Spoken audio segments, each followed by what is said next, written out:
Alors bonjour à tous, merci d'être présents pour cette micro-conférence sur l'influence de l'IA et des big data dans les métiers d'aujourd'hui et de demain. Donc pour ma part, je suis le docteur Alam, je suis professeur associé à Ivan City School for Technology, Business and Society. Et donc on est une école orientée sur la data et l'IA. On fournit des programmes de bachelor au master et on est reconnu par l'État. Nous sommes visés par, notre programme grande école est visé par le ministère de l'enseignement supérieur. Là, l'objet de cette conférence, c'est vraiment qu'est-ce qui va se passer demain. Demain, qu'est-ce qui va se passer en termes de marché de l'emploi? À quoi vont ressembler les emplois de demain? On voit déjà qu'il y a une très forte mutation des différents emplois sur les 20 dernières années. Il y a des métiers qui n'existaient pas, ne serait-ce qu'il y a un an, et qui aujourd'hui sont assez recherchés. Par exemple, le métier de prompt engineer. Je ne sais pas si vous avez entendu parler de ce métier. C'est des ingénieurs qui comprennent comment fonctionnent les modèles de langage et qui vont aller faire des demandes pour les entreprises sur les chats GPT et compagnie. Donc ça, ce sont des offres d'emploi à temps plein de cadres.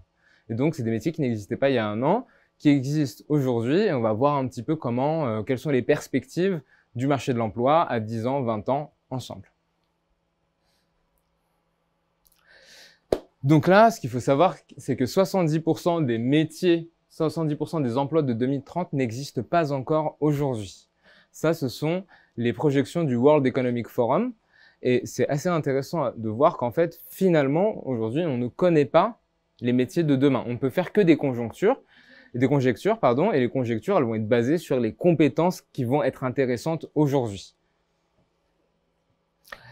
Alors, le World Economic Forum, donc c'est un peu petit ici, étudie un peu la demande sur différents métiers et on voit vraiment une vraie augmentation de la demande sur les métiers liés à la data et l'IA très fortement. Donc, data analyst, data scientist, machine learning spécialiste, intelligence artificielle spécialiste et tout ce qui concerne le big data, donc l'organisation de ces grandes masses de données. En revanche, ce qui est assez intéressant, c'est que tout ce qui concerne donc la saisie de données, que ce soit de la saisie comptable, de la saisie administrative, tous ces métiers-là sont en forte décroissance et la demande baisse très très fortement car c'est automatisable.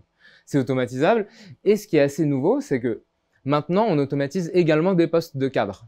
Un poste de comptable, d'auditeur, c'était réservé à des bac+5 en auditeur financier. Eh bien ça s'automatise davantage. On a des algorithmes de contrôle des différents comptes, que ce soit des comptes bancaires, que ce soit des bilans comptables, qui peuvent totalement être interprétés par des IA aujourd'hui. Et de l'autre côté, en fait, on a une augmentation, mais un peu moins importante, une augmentation de la demande un peu moins importante, sur tous les métiers qui tournent autour du digital, que ce soit de la transformation digitale, le web, la programmation. Et on voit que même ces conjectures du World Economic Forum de 2020, elles peuvent être mises à mal. Parce qu'aujourd'hui, pour les développeurs web, eh bien, ils vont être fortement concurrencés par des IA. Parce que les IA, maintenant, arrivent à faire du développement. Et donc, on voit que des projections de 2020 du World Economic Forum, c'est pas rien, elles sont déjà un peu mises à mal par la réalité de l'intelligence artificielle aujourd'hui. Et ce qui est assez intéressant, c'est que d'ici 2 ans, il va y avoir 60% des nouveaux emplois qui vont nécessiter des compétences que seuls 20% de la population possède. Donc, ces 20%-là vont être extrêmement employables, ils vont être très chers, ils vont pouvoir avoir beaucoup d'opportunités, et tandis que ceux qui n'ont pas ces compétences ne vont pas pouvoir obtenir un emploi. Il y aura vraiment une dissociation entre les compétences des employés et les attentes des entreprises. Pour ceux qui ont fait un peu d'économie au lycée, on parle de courbe de Beveridge, et c'est la courbe en fait qui montre la différence entre l'adéquation, entre la demande et l'offre d'emploi. Et dans le même temps, donc là, il y aura des compétences qui ne seront pas détenues par tout le monde, et dans le même temps, on va avoir une quantité de données générées qui va être multipliée par 7 d'ici la fin de l'année prochaine. Donc ça va très très très très vite.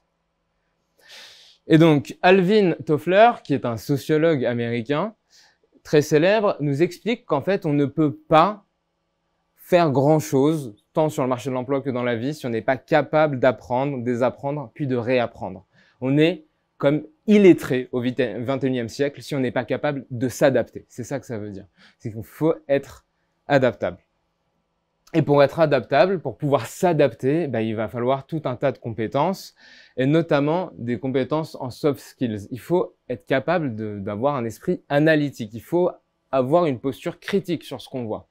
Il faut être capable d'apprendre de manière active.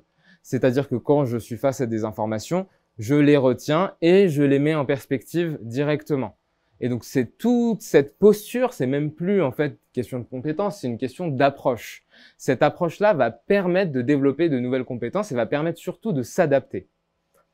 Et bien sûr, il y a les hard skills qui sont un must-have. On est obligé de les avoir pour pouvoir être employable demain. Et une des premières compétences, c'est l'analyse de données. Et l'analyse de données ne va pas servir uniquement pour des data analystes demain. Ça va être un prérequis pour l'ensemble des métiers. Tout comme par exemple l'utilisation de la bureautique, Word, Excel, PowerPoint est obligatoire pour la plupart des métiers aujourd'hui, des métiers de bureau. C'était pas le cas il y a 20 ans. Hein. Tout le monde a dû s'y adapter pour pouvoir trouver un emploi. Eh bien, la data analyse va devenir quelque chose d'indispensable demain. On a également, en 4e position, on a l'intelligence artificielle qui arrive, et ça, c'est assez intéressant parce que l'intelligence artificielle, c'est tout de même un outil très technique.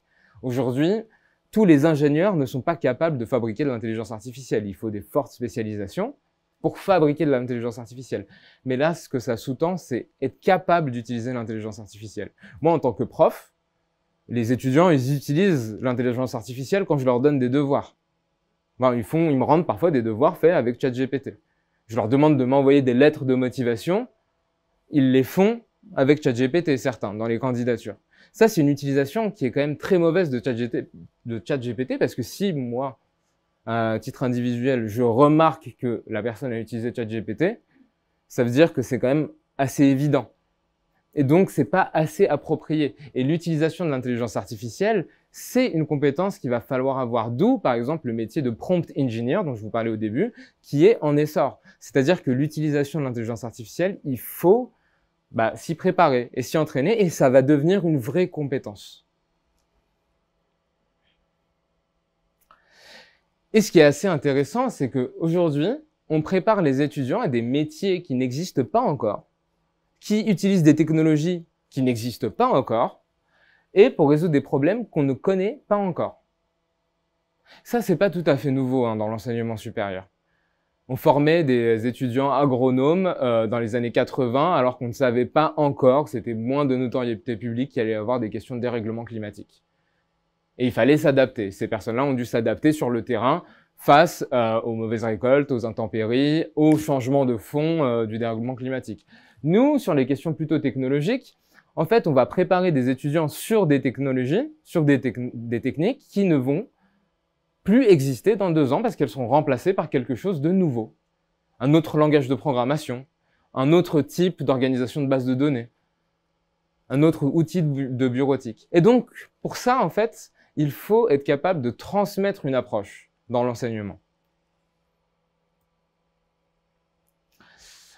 En ce qui concerne la data, ici, il faut comprendre que le marché de l'emploi, en termes de data, est en train d'exploser. Ça explose, il y a de plus en plus d'offres pour les métiers de data analyst, data scientist.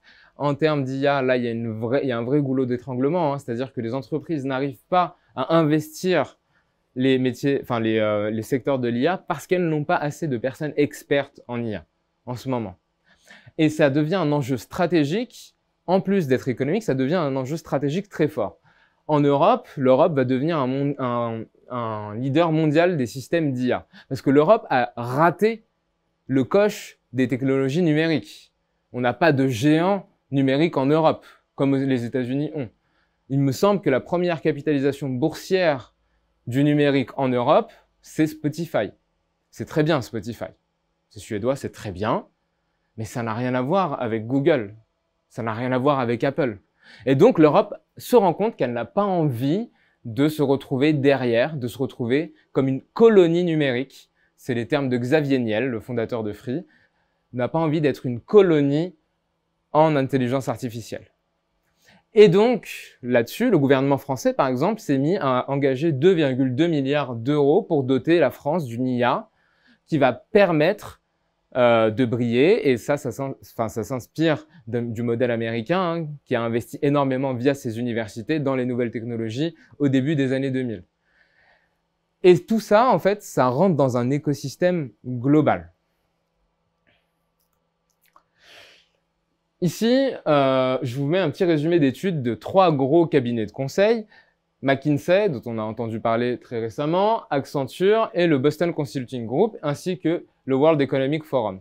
Donc ce sont des études qui montrent vraiment ce qui va se passer en termes d'IA et comment est-ce que déjà les entreprises se sont adaptées à l'IA. Premièrement, il y a 60% des métiers qui pourraient être automatisés dans un futur proche. Ça, c'est une réalité. Mais c'est pas non plus une fatalité parce que ce que dit le World Economic Forum, c'est que certes, il y aura des métiers qui vont être remplacés par l'IA, mais c'est souvent des métiers qui sont très répétitifs, qui sont pas spécialement des métiers qui permettent de s'épanouir au travail. Mais l'IA va créer 97 millions d'emplois, d'après le World Economic Forum. Et donc ça c'est dans le monde entier d'ici 2025. Donc ça arrive très très rapidement. Donc on va avoir une vraie mutation du marché de l'emploi. Par ailleurs, Accenture explique que l'IA permet de faire des gains de productivité jusqu'à 38%. Il y a une étude très récente du BCG qui montre que l'IA permet d'augmenter la productivité, mais c'est pas la même chose selon les secteurs. Dès qu'il faut être créatif, l'IA, elle peut brider un petit peu. Parce que on est toujours dans le même type de réponse, on est toujours dans le même type de solution face à des problèmes complexes. Plus le problème est complexe, plus il y a besoin d'une réflexion humaine. Pour l'instant, c'est ça qui est assez intéressant, c'est que mes propos, ils vont valoir encore 1 an, 2 ans, mais peut-être que ça va changer. Et donc, le Boston Consulting Group, dans une autre étude, montre que 54% des entreprises qui ont eu recours à l'IA sont extrêmement satisfaites et ont eu des conséquences positives. Et il n'y a que 15% des répondants qui affirment le contraire. Donc, il y a des répondants qui disent que ils ont utilisé l'IA et ils considèrent que ça a eu un impact négatif sur leur entreprise. Et c'est là que ça devient intéressant, c'est qu'en fait, l'IA, on le voit, ça apporte des changements substantiels sur nos modes de vie, ça apporte des changements très très forts de manière générale, mais il faut savoir l'utiliser. On n'arrive pas, sans compétences, sans approche, à utiliser des gros modèles comme ça. C'est comme une tronçonneuse. Une tronçonneuse, c'est un outil. L'IA, c'est un outil. Si on ne sait pas utiliser de tronçonneuse, on fait n'importe quoi avec. Si on coupe pas l'arbre dans le bon sens, il finit par nous tomber dessus. Et c'est tout l'enjeu, en fait, de la posture qu'il faut adopter face aux nouvelles technologies, dont la data et l'IA font partie, évidemment. J'ai dit IA à peu près 50 fois depuis le début de cette intervention. Et donc maintenant, on va essayer de la définir un petit peu ensemble. Donc l'IA, c'est tout un ensemble de choses. Ça a fait appel à plein de secteurs différents, des mathématiques, de l'informatique, des sciences comportementales, de la psychologie. Et en fait, l'intelligence artificielle, c'est la capacité qu'on a à donner à une machine un pouvoir de raisonnement, de stockage, de mémorisation, et qui va permettre de reproduire des activités humaines. Des choses qui étaient faisables que par des humains auparavant. Quelque chose qui est assez incroyable, c'est reconnaître un papillon, reconnaître un type de fleur. Ben ça, c'était donné qu'aux humains, jusqu'à il y a 15 ans, 10 ans. Maintenant, vous avez tous sur vos applications sur votre téléphone, des applications qui font de la computer vision. Donc, vous allez prendre une photo de quelque chose, il va vous dire quel type de plante c'est, quel type d'animal c'est, quel type de champignon c'est. Et ça, c'est des choses qu'on a réussi à donner aux ordinateurs. Une capacité de stockage, de restitution de la mémoire et même de raisonnement. Et donc, l'IA, c'est pas un objet qui est tout seul, flottant. Ça s'appuie sur tout un tas de solutions technologiques et par ailleurs non technologiques qui sont par ailleurs les big data. Les big data, c'est toutes ces données qui vont servir d'entraînement pour les algorithmes, qui vont permettre aux algorithmes de comprendre les schémas sous-jacents dans les données. Donc ça, c'est big data. Il va falloir les nettoyer, les stocker de manière intelligente, les rendre disponibles. Il faut qu'il y ait des personnes qui puissent manipuler ces données-là pour les transformer, les mettre sous une forme que l'algorithme est capable de comprendre. Et donc, on a en fait finalement tout un prisme, tout un prisme de l'intelligence artificielle qui est très très très large, qui est à 360, et ça va de la robotique au traitement du langage naturel, à la computer vision, à la reconnaissance d'images, à la reconnaissance de voix, Et c'est très, très, très, très large. Et donc, là, ce qu'il faut comprendre, c'est que l'IA a déjà révolutionné notre rapport au monde. Parce qu'on sent dès maintenant que nos compétences vont être concurrencées par des IA. Parce qu'on est dans une économie capitaliste, qu'il y a une mise en concurrence des compétences, qu'il y a une mise en concurrence de beaucoup de choses par ailleurs. Et donc, si nos compétences sont mises en concurrence, on va être en concurrence avec des ordinateurs, donc avec des algorithmes. Et si je suis comptable, eh bien, je vais être concurrencé par un algorithme qui va faire la saisie à ma place et qui va faire les audits à ma place, qui va assurer cette expertise comptable à ma place. Et ça, ce n'est que le début. Parce que dans l'histoire de l'économie, vraiment, dès qu'il y a eu un progrès technique, ce sont toujours les employés les moins qualifiés qui étaient remplaçables. Rappelez-vous, il y avait des débats dans les années 2010 sur les caisses automatiques dans les supermarchés. Les caisses automatiques menaçaient les emplois des caissiers et caissières.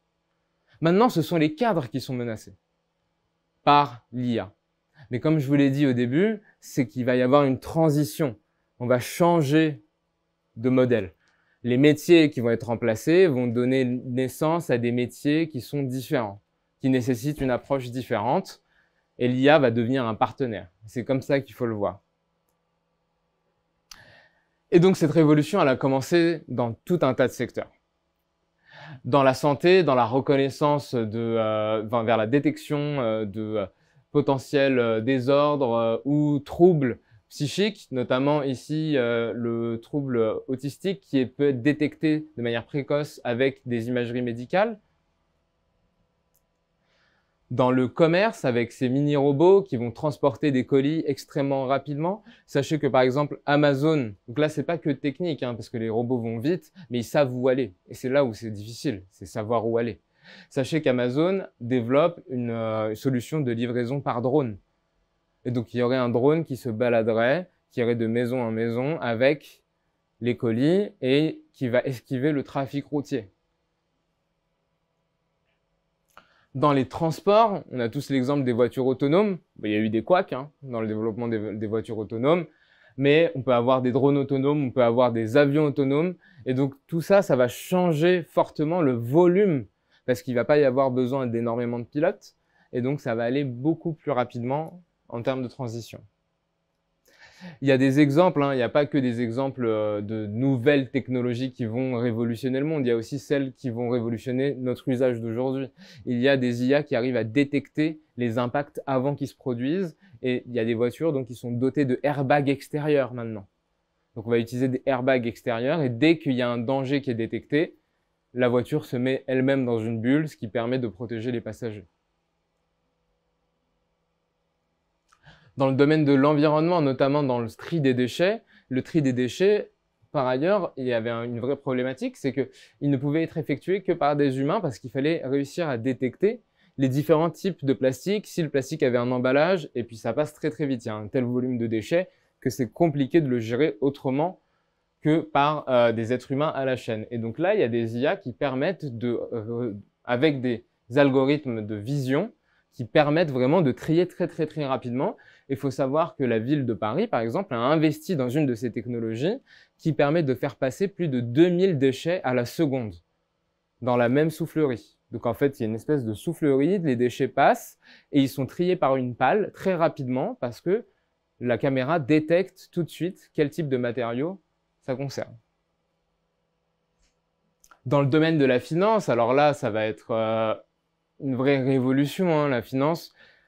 Tous les algorithmes de trading déjà aujourd'hui utilisent du machine learning, mais là, ça va aller encore plus loin parce que il y a de fortes chances que tout le système financier, dans quelques années, soit totalement piloté par des intelligences artificielles. Et donc, là, on va arriver sur des questions, en fait, qui soulèvent des problématiques éthiques. Parce que, est-ce qu'on est prêt à confier l'ensemble du fonctionnement de notre société à des intelligences artificielles ? Notamment ici, dans le secteur de la sécurité et de la défense, il y a des algorithmes qui arrivent à détecter des malfaçons dans des véhicules, puis qui va détecter des potentiels attentats terroristes via de l'analyse préventive, qui va potentiellement détecter grâce à la reconnaissance faciale, tout un tas de comportements. Des comportements néfastes pour la société, par exemple. Et donc là, on passe dans un autre monde. Ça devient quasi orwellien. Ça doit faire penser à 1984. Ça devient une dystopie. Et tout l'enjeu, en fait, face à l'IA, c'est pas seulement de se dire « Ah, super, on va avoir des nouvelles technologies ». Il n'y a pas que les nouvelles technologies. Il y a comment est-ce qu'on les utilise et comment est-ce qu'on fait pour qu'elles soient utiles à la société dans son ensemble. Et pas uniquement pour une poignée d'individus, pas uniquement dans l'objectif de réduire une seule variable, hein, c'est-à-dire optimiser une seule variable. Je veux que le pays soit extrêmement sûr. Pour que le pays soit extrêmement sûr, je surveille tout le monde. Et là, c'est super sûr. Mais là, on perd énormément de choses. On perd des libertés individuelles. On perd énormément de capacités et ce qui fait notre humanité est perdu. Et donc, il faut avoir cette approche éthique, cette approche carrément philosophique de qu'est-ce qu'on veut pour la société, quel est le projet de société qu'on veut construire. Et enfin, donc il y a les questions plutôt industrielles. Là, on peut voir un mini-robot qui trie en fonction du poids. Ça va le diriger à gauche ou à droite. Et donc ça, ce sont vraiment des progrès qui peuvent permettre, là, pour le coup, d'éliminer des emplois qui sont pénibles, de remplacer les emplois pénibles par une intelligence artificielle qui va permettre finalement d'empêcher des personnes de soulever 300, 400 kilos de charge toutes les heures. Et enfin, il y a la question de l'assistance personnelle. Donc, j'ai pas mis ChatGPT pour être utilisé comme un chat permettant d'être un assistant personnel. Vous le connaissez tous, je pense. Là, j'ai pris Dante qui est un spécialiste du chatbot qui permet, à partir de certaines données, de fournir des chatbots et les entraîne sur les données de votre entreprise. Mais l'assistance personnelle, ça peut vraiment exploser, notamment si on la rapproche du secteur médical, si on arrive à avoir des choses prédictives. Parce que là, aujourd'hui, quand vous avez un bobo quelque part, vous cherchez sur Google, vous tombez sur Doctissimo, et tout de suite, si vous avez mal aux petits orteils, ça devient un cancer du petit orteil. C'est un peu ça qui se passe, hein. C'est le schéma classique quand on cherche des choses sur Internet, on tombe sur le pire tout de suite. Avec un assistant personnel qui est bien entraîné, qui va être supervisé par des médecins, vous allez pouvoir avoir un diagnostic instantané qui va être pertinent. Et donc ça, c'est quelque chose qui a de la valeur pour notre société. Et donc, toutes ces compétences dont je vous parle, hein, parce que là, pour mettre en place ce genre de technologie, il faut des compétences techniques, il faut des compétences également philosophiques, de réflexion, de réflexivité, de capacité à vraiment changer les choses dans son approche. Et il va falloir également des compétences beaucoup plus en sciences sociales, économiques, voire business, pour aller convaincre. Parce qu'il faut aller convaincre de l'utilité d'une technologie. Et donc, pour mettre en place de l'intelligence artificielle, pour utiliser de l'intelligence artificielle, pour inciter des personnes à utiliser de l'intelligence artificielle, il va falloir adopter une triple vision. Triple vision, qu'elle soit déjà premièrement technique, une deuxième fois plutôt économique ou business, et enfin philosophique. Quelle est sa place dans la société à cette nouvelle technologie ou à cette nouvelle solution que j'apporte? Et donc, nous, on croit vraiment à l'hybridation des compétences. Parce que si je fais une addition des compétences, vous voyez pas très bien, c'est dommage, j'ai pris du temps à faire cette slide, mais le problème, c'est l'addition des compétences, c'est si j'ai des compétences en silo, je suis bon en maths, j'ai des bonnes connaissances économiques, j'ai une bonne réflexion sur la société via un apport philosophique, une réflexion assez poussée. Si ça communique pas, c'est pas efficace. Après, on va parler d'intégration. L'intégration, c'est le fait de les organiser. Si j'organise correctement ces trois connaissances, je vais pouvoir les faire communiquer un petit peu mieux. Et puis, il y a l'hybridation. L'hybridation, c'est vraiment, pour chaque réflexion que je peux avoir, cette réflexion va se faire en trois parties.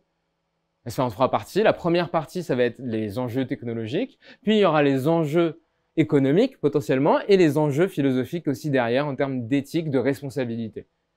De responsabilité en tant qu'entreprise, de responsabilité en tant que citoyen, en tant que gouvernement, en tant qu'institution.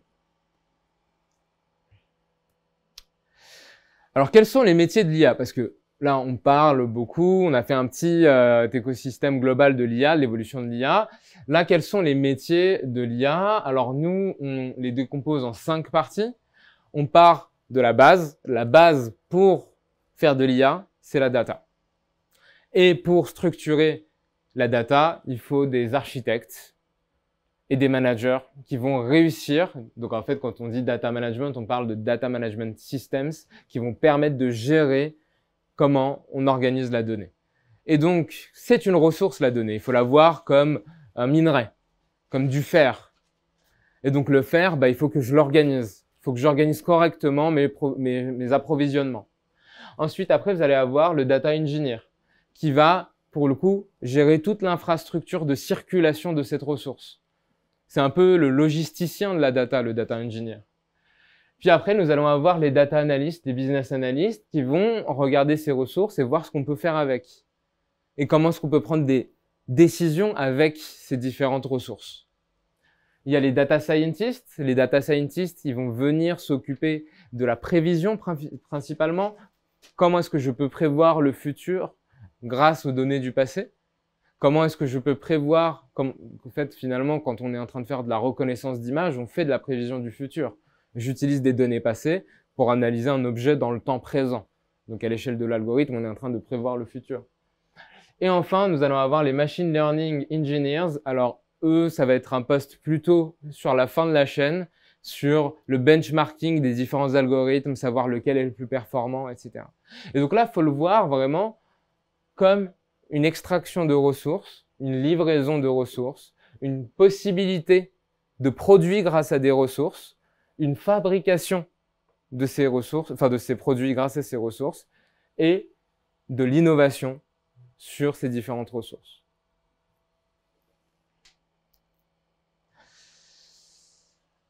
Alors, nous, chez Event City, on est donc une école qui a été créée il y a 4 ans. On est déjà reconnu par l'État. On est classé première école de l'intelligence artificielle et de la data par les organisateurs de ce salon même, en post-prépa et post-bac, parce qu'on a des convictions très fortes.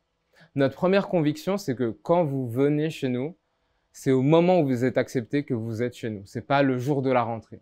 Et donc, on vous organise un boarding où il y a tout un tas de compétences, que ce soit des compétences techniques ou des compétences plutôt transversales, des soft skills, qui vont être abordées via des apprentissages en ligne. Ensuite, on va avoir une approche pédagogique qui va mêler pratique et théorie. Je dirige un master qui s'appelle le Master Data Management qui vise à former des data analysts et des data scientists. Dans les enseignants qu'il y a 50% d'enseignants-chercheurs comme moi, des personnes qui ont fait une thèse, qui ont une réflexion théorique sur les choses, et il y a 50% de professionnels. Des professionnels de chez Ubisoft, Nike, des personnes qui ont créé la cellule data à l'Élysée, qui ont participé à la campagne d'Emmanuel Macron dans la partie data. Ça, c'est une question politique, ça nous concerne pas trop, mais ils ont des compétences à mettre en avant. Et donc, là, dans le master, ça va donner, en fait, aux étudiants une capacité à réfléchir théoriquement sur les objets qu'ils utilisent, à prendre du recul, à apprendre de nouvelles connaissances, et comment ça se passe en pratique. Comment ça se passe en pratique? Que devient mon algorithme que j'ai fait en cours de maths? Comment est-ce qu'il s'implémente dans la réalité? On a un réseau de partenaires stratégiques de très haut niveau, que ce soit des institutions académiques, technologiques ou même des partenaires bancaires qui nous aident énormément dans le financement d'activités de recherche, par exemple. Des certifications professionnelles intégrées dans les formations. Chaque année, vous êtes obligé de passer une certification professionnelle obligatoire au niveau master. Donc, une en M1, une en M2 obligatoire pour pouvoir s'insérer dans le marché de l'emploi. Les certifications professionnelles, ce sont les certifications fournies par exemple par Microsoft ou Google. Vous êtes obligé de faire une certification par exemple qui démontre votre capacité à utiliser Power BI comme un data analyst très performant. Et enfin, on a un campus qui a été rénové entièrement depuis vraiment la première brique jusqu'à la dernière poutre de la toiture, à 10 minutes de Paris, à Cachan, dans un écosystème étudiant très développé, et donc seulement 10 minutes de Paris. Nous, on n'est ni une école de commerce, ni une école d'ingénieurs. On n'est pas une école de quelque chose. On est une école pour quelque chose. Pour la technologie, pour le business et pour la société. Par business, on entend l'écosystème économique. On a des alternants chez nous qui travaillent avec des associations ou dans le public et on les pousse avec nous.